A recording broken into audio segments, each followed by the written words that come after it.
today's environment, our clients are spending a lot more time at home, so I'd like to show a little bit of what we're doing at our own house. Behind me you can see our raised garden that we started right at the beginning of quarantine time in March.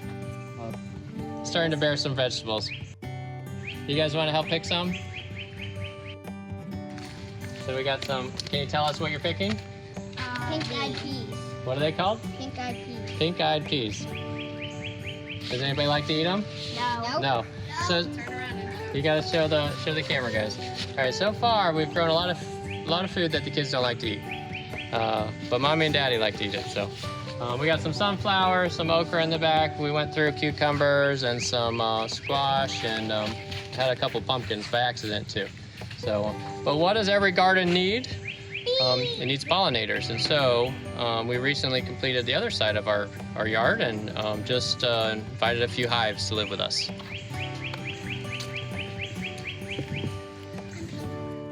Here we are on the other side of our yard now. These are the beehives that we just welcomed to our home to help with pollination. So we've got two beehives we just started. We just moved them up into 10-frame boxes from their nuke boxes, and I think we'll show you a little bit of the inside of the beehives. We're trying to identify, locate the queens so that we can make sure that the hives are healthy.